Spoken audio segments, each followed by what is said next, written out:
So, how can we survive divorce?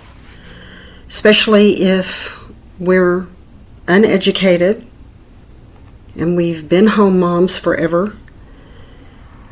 It's a very difficult row to hoe. And I can remember I was in touch with my pastor in New Mexico almost from the get-go when everything fell apart in my life, and I would say, I'm going to wind up on the street. I'm going to wind up on the street. I'm going to wind up on the street. And he'd say, Wendy, you're not going to wind up on the street. You are not going to wind up on the street. And I was so frantic that I would think, well, how does he know I'm not going to wind up on the street? He didn't have any way of knowing I'm not going to wind up on the street. I'm going to wind up on the street.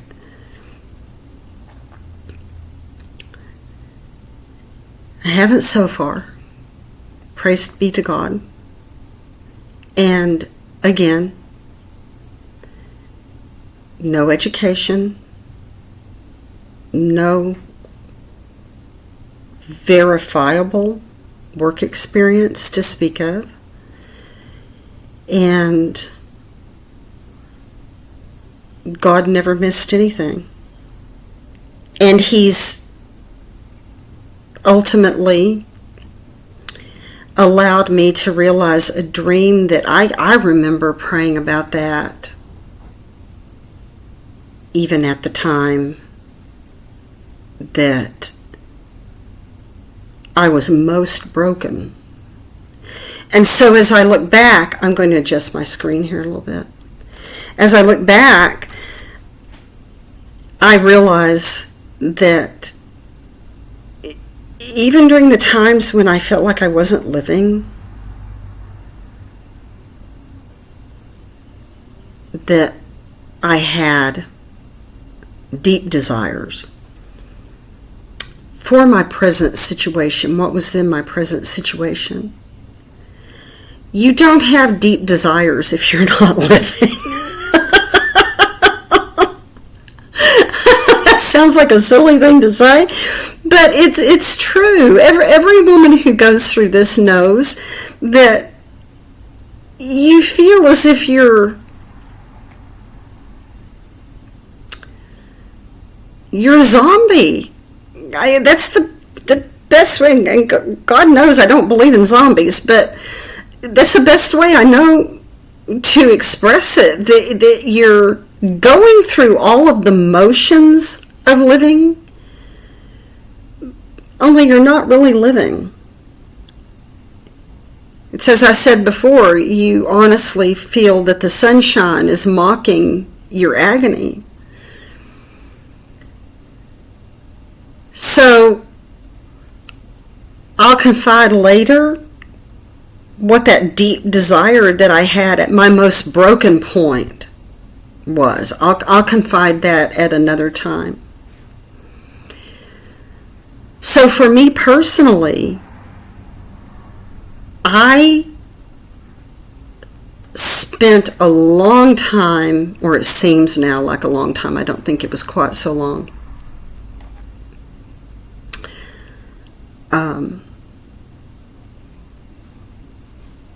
living in the house. I continued to live in the house, and I was unable at first to think about getting a job. I was unable to really think of the future. All I could do was cope with the condition that I was in, and that was a very bad condition, because as I look back, I've understood that I actually went into withdrawal. So it boggles my mind to realize that people can actually get addicted to abusive relationships. However, I was addicted.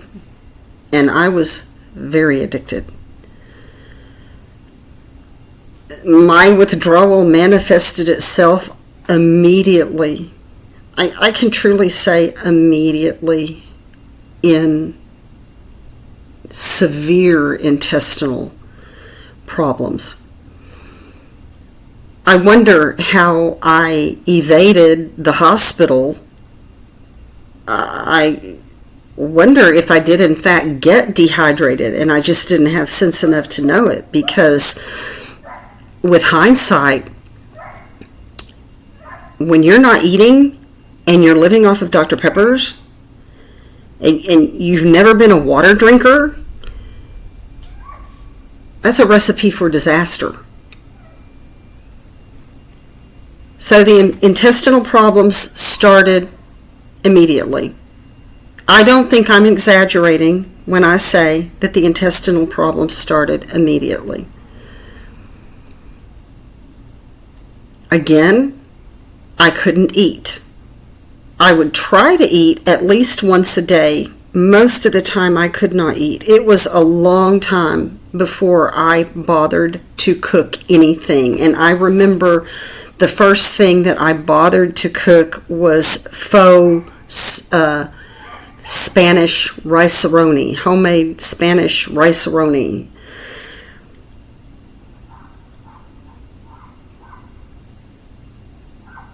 I couldn't eat much of that when I fixed it, but that was the first time that something sounded good, and that was, a long time afterward, maybe a couple of weeks afterward.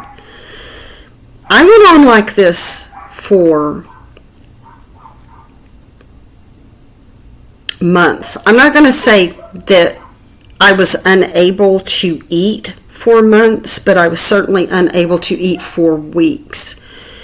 And even after I was able to eat, I would only eat like once a day. And then I was having these drastic intestinal problems at the same time. So I don't think I'm exaggerating when I say that I lost around 70 pounds in the space of 4 or 5 months. And I needed to lose the weight. I just didn't need to lose it like that. So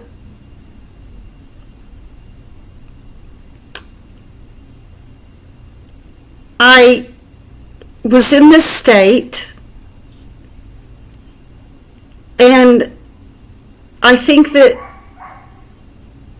I'm not going to say I wasn't living necessarily, because I was in my Bible all the time. I was praying constantly, and I'd come across a verse that would be very pertinent to what I was going through, and I put these verses in my Samsung notes on my phone. So pretty soon I had all of these Samsung notes. They just seemed to go on and on and on, and they were verses from the King James Bible. And I would take walks. I would listen to, this is when I discovered A.W. Tozer. I would listen to his sermons as I walked. I would listen to my hymns. I discovered hymns that I have since kept, hymns that have been very beneficial to me. I was not aware at the time that I needed to start looking for a job. I needed to find some way to hold it together in the future. I just wasn't there. I could not. I don't think at that certain point of time it even occurred to me to try to find a job.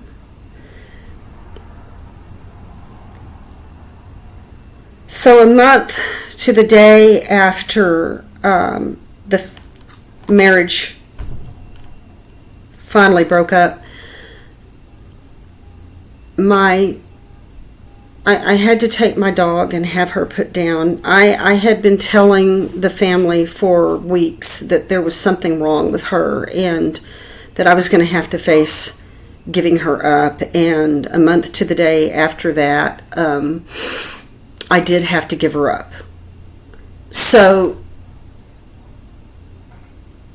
I handled it better than I thought I would. I think that I was just so broken from everything else that I don't know how to say it. I think I was kind of numb. And to this day, I loved that dog to death, and she loved me to death. But to this day, I have still not had an extremely emotional reaction to her death. It was almost as if I was watching myself do what I had to do for that poor dog. And at the same time, it seemed to kind of be the last straw. And it was then I decided to accept a dear friend's invitation to come and spend some time in Florida with her and her husband.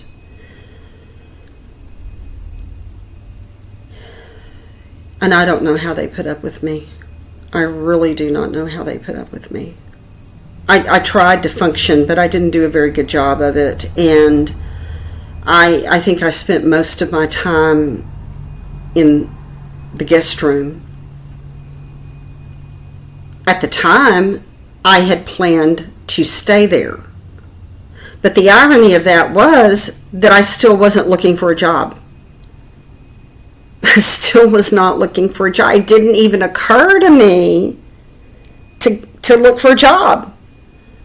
So you can't uproot yourself and move to Florida without a job. At the end of the 3 weeks,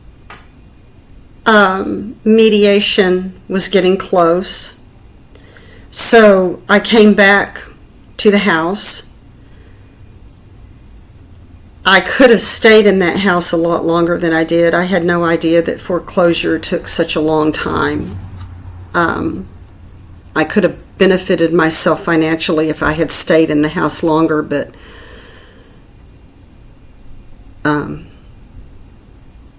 that's another story. So when I came back for mediation, it was still, I think it was like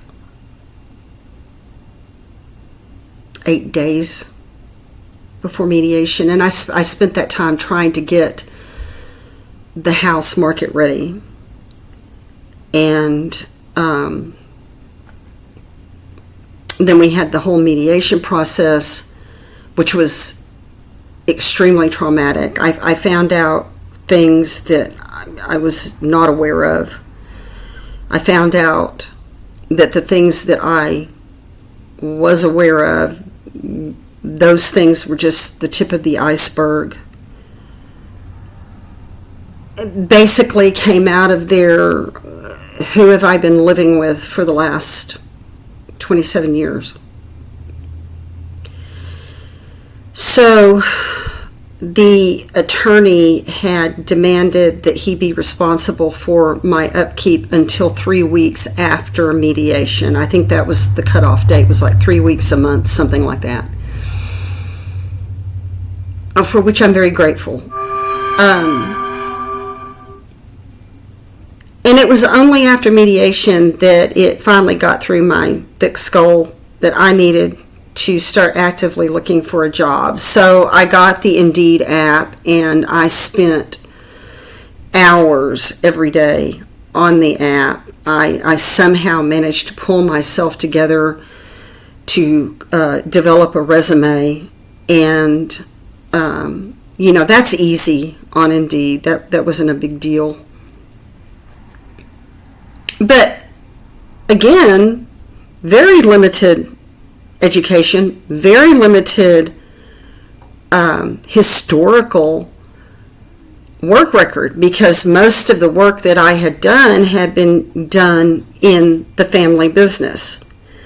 So, and that probably would have come under the heading of remodeling or construction, which I was no longer physically able to do that. So it left healthcare, and I had long since allowed my CNA to lapse in New Mexico. God gave me a job with a local home health company. However, it did not pay enough to live on, and it didn't pay mileage at all. But at the time, that was okay because I was still living in the house. So, I did finally find a realtor for the house. I went back to a realtor that we had used before, and that was a 6-month contract, and it just didn't work out. It was not a satisfactory arrangement. I had to wait out the 6 months, and then God allowed me to find a local realtor that really put his best efforts into that. So, however, the property went into foreclosure. In spite of his efforts, the property went into foreclosure. And so that was a huge disappointment. Sometimes I still go to God asking him, why couldn't you have sold the house for me? Why couldn't you have sold the house?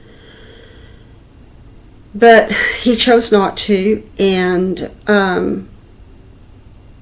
I eventually got an entry-level position at a hospital about 20 miles away, and the entry level was transport, and I wasn't really transporting. I was actually cleaning nurses' equipment, but I was on the transport team. So that worked out really well. I wasn't physically able to push even those motorized beds. They're a nightmare. So, spent 6 months on transport, and I thought, okay, I'll just stay here and breathe for a while. I'll just stay here and relax and just breathe and not worry about anything. I thought I'll do that for about a year. That should be enough room for recovery. Well, unfortunately, the physical symptoms, the panic attacks, the whole 9 yards, they continued. I got to a place where I was breaking out in shingles all the time. On the upside, other physical symptoms had improved.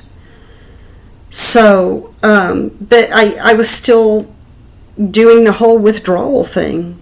I think I still am doing the withdrawal thing to some extent. And God was really good. The hospital had a patient care tech program. It was on the job training,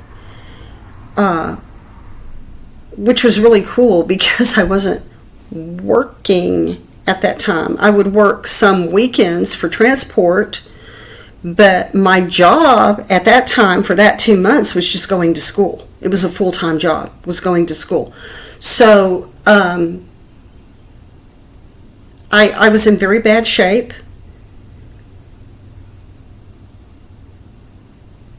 And I chose this place at the end of the row of tables between my computer and the computer behind me, and I literally hid in the corner for the whole 2 months. I literally hid in the corner, and I was just like, Lord, if I can just graduate, I'll be so grateful if I can just graduate.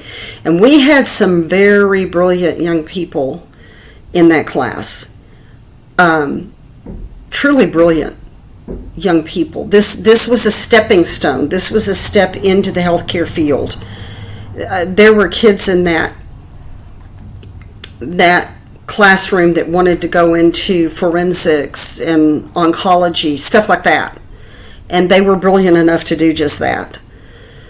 So I spent my 2 months hiding in my corner, doing my doggonedest to be ignored.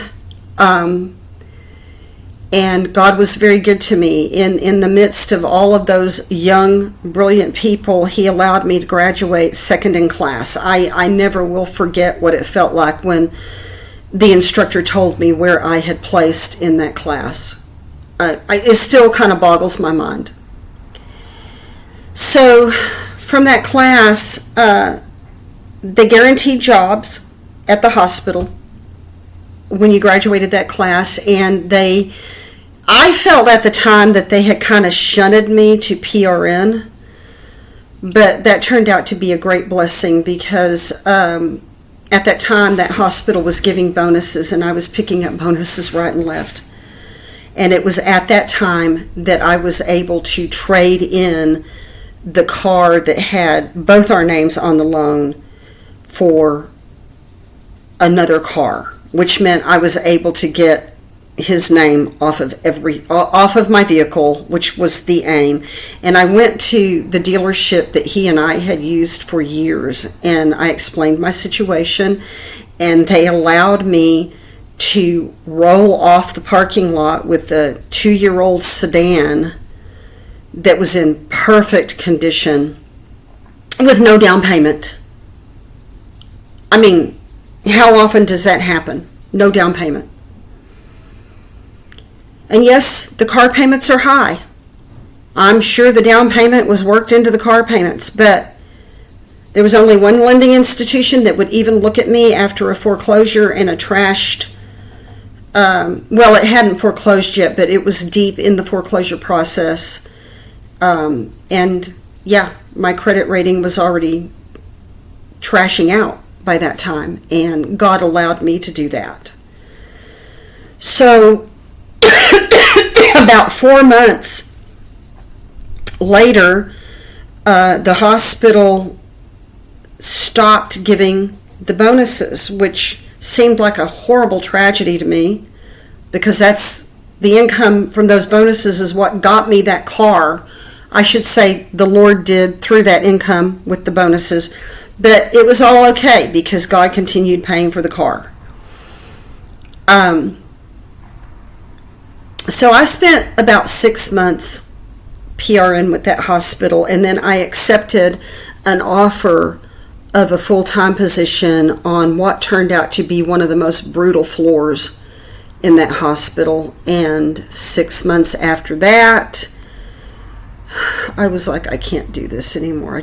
I can't do it anymore. And God was really good. He opened up a place for me in a hospital within walking distance from where I live.